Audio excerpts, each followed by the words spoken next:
حضور پاک صلی اللہ علیہ وسلم کی میں نے آپ کو زندگی کے بارے میں بتایا کہ آپ صلی اللہ علیہ وسلم کی زندگی کا جو سب سے بڑا اور اہم پہلو تھا نبوت سے پہلے کا جو ہمارے سامنے آیا تھا وہ یہ تھا کہ آپ صلی اللہ علیہ وسلم صادق اور امین تھے.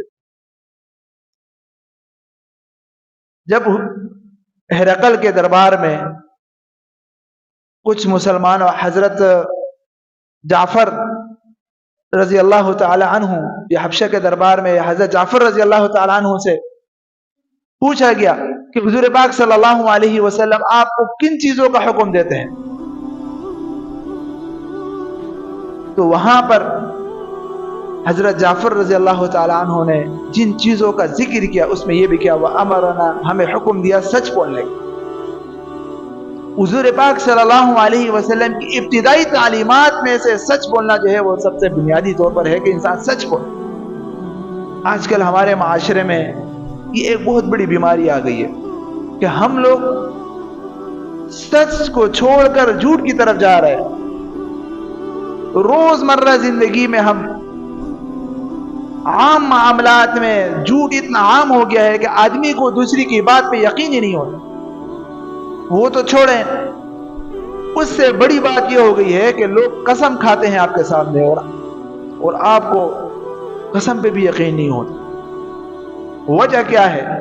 وجہ یہ ہے کہ یہ جو صفت ہے سچ بولنے کی صفت یہ ہمارے لیے اہمیت نہیں رکھتی. ابھی ہم نے اس کی اہمیت کو کھو دیا ہے جس کی وجہ سے ہمیں دنیا کا بھی نقصان ہو رہا ہے اور آخرت کا بھی نقصان ہو رہا ہے. پہلے جو مسلمان تھے، پہلے دور کے مسلمان، ان کے کردار کی وجہ سے لوگ مسلمان ہوتے تھے، ان کے کردار سے متاثر ہو کر لوگ مسلمان ہوتے تھے. ہندوستان میں اسلام سب سے پہلے کب آیا اس پر کافی بحث کی گئی ہے تاریخ کی کتابوں میں، لیکن جو سب سے پرانی بات ملتی ہے وہ یہ ملتی ہے کہ اسی دور میں حضور پاک کے دور میں اور صحابہ خلفائے راشدین کے دور میں یہاں اسلام پہنچ گیا تھا، اور وہ پہنچا تھا تاجروں کی مدد سے کہ عرب کے تاجر اسلام سے پہلے بھی یہاں آتے تھے اور تجارت کیا کرتے تھے، لیکن بڑی ہیرا پھیری اور دھوکہ وغیرہ کرتے تھے. اسلام لانے کے بعد وہی عرب آتے، ان کے اندر بڑی تبدیلی آئی تھی. ظاہر سی بات ہے تاجر آدمی کے اندر اور کیا تبدیلی آئے گی؟ بس یہی ہوگا کہ وہ جھوٹ نہیں بولے گا، خیانت نہیں کرے گا. لوگوں نے محسوس کی ان کے اندر وہ تبدیلی، اور اس کے نتیجے میں بہت سے لوگ جو ہے وہ متاثر ہوئے اور کچھ لوگوں نے اسلام قبول کیا. یہ تاریخ کی کتابوں میں مذکور ہے. یعنی مطلب یہ ہے کہ ایک تاجر آدمی جب سچا مسلمان ہو گیا اور اس نے سچ کو لازم پکڑا اور جھوٹ کو چھوڑ دیا تو اسلام کا داعی بن گیا، اسلام کے پھیلنے کا سبب بن گیا. اور آج کا مسلمان کی کیا حال ہے؟ ہمارے اس پاکستان، ہم پاکستان کو اسلام کا قلعہ کہتے ہیں. ہم کہتے ہیں یہ دنیا کا واحد ملک ہے جو اسلام کے نام پر جو ہے حاصل ہوا ہے.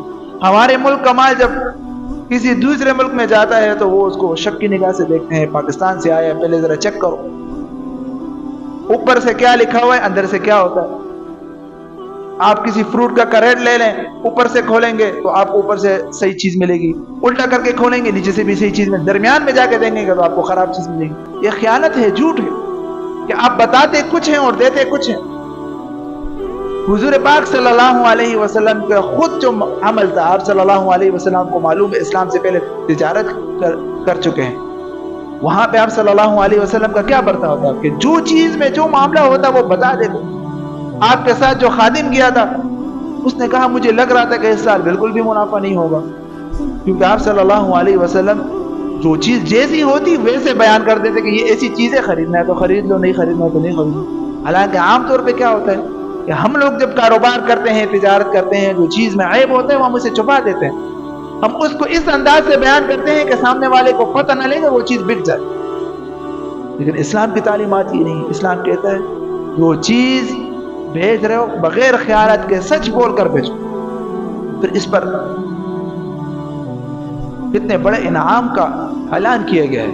لہذا آپ صلی اللہ علیہ وسلم کی حدیث ہے، آپ صلی اللہ علیہ وسلم فرمایا التاجر الصدوق الامین مع النبیین والصدیقین والشہداء، کہ سچا اور امانتدار تاجر کیا کر رہا ہے؟ تجارت کر رہا ہے، دکان میں بیٹھا ہوا ہے۔ تاجر کا مطلب یہ ہے کہ اس کا پیشہ ہی وہی ہے، وہ عابد نہیں ہے کہ مسجد میں بیٹھا ہوا ہے، وہ کوئی معلم نہیں ہے کہ مسجد میں بیٹھ کے بچوں کو قرآن پڑھا رہا ہے، یا وہ مبلغ نہیں ہے کہ وہ لوگوں کو تبلیغ کر رہا ہے، وہ مجاہد نہیں ہے کہ وہ جہاد پہ نکلا ہو، وہ تاجر ہے۔ فرمائے التاجر الصدوق الامین، بھلے تاجر ہو، سارا دن دکان میں بیٹھا ہوا ہے، اپنے فرض نمازیں پڑھتا ہے، الصدیق الامین، اگر وہ سچا ہے اور امانت دار ہے، یعنی کہ سچ بولتا ہے اور خیانت نہیں کرتا، فرمایا مع النبیین والصدیقین والشہداء، قیامت میں اس کا مقام کن کے ساتھ ہوگا؟ صدیقین، انبیاء، صدیقین اور شہداء کے ساتھ ہوگا۔ کتنی بڑی بات ہے۔ ہم سمجھتے ہیں کہ سچ یہ کوئی چھوٹی صفت ہے، چھوٹی صفت نہیں ہے، بہت بڑی صفت ہے۔ ایک عام آدمی کو جو اپنے فائدے کے لیے بیٹھ کے کاروبار کر رہے ہیں، لیکن اگر صحیح طریقے سے کر رہے ہیں تو وہ اس کو جنت میں انبیاء کے صحبت عطا کر سکتا ہے۔ یہ بڑی اہم بات ہے، اور آج کل ہمارے زندگی میں یہ معاملہ بالکل ختم ہو گیا ہے۔ ہم جھوٹ بولتے ہوئے ہمیں پسینہ بھی نہیں آتا، زبان بھی نہیں لڑکھڑاتی، خوف بھی دل میں نہیں آتا، بلکہ ہم بے دھڑک جو ہے جھوٹ بول دیتے ہیں، جس سے کہ ہماری دنیا کی زندگی میں بھی اثر پڑ رہا ہے اور ہماری آخرت میں بھی ایک لامحالہ نقصان ہو رہا ہے۔ اس کے لیے ضروری ہے کہ ہم آج سے یہ عزم کریں کہ آج کے بعد ہم جھوٹ نہیں بولیں گے، چاہے ہمیں فائدہ ہو یا نقصان ہو۔ دنیا کا کتنا نقصان ہوگا آپ کو، 2 روپے کا، 10 روپے کا، لیکن اگر ہم سچ کو لازم پکڑ لیں اور سچ بولتے رہیں تو انشاءاللہ یہ ہمارے لیے دنیا میں بھی ثواب کا اور فائدے کا باعث ہوگا، اور آخرت میں بھی ہمارے لیے کامیابی کا باعث ہوگا۔ حق تعالیٰ سے دعا ہے کہ سمجھنے اور عمل کرنے کی توفیق عطا فرمائے، سنت ادا فرمائے۔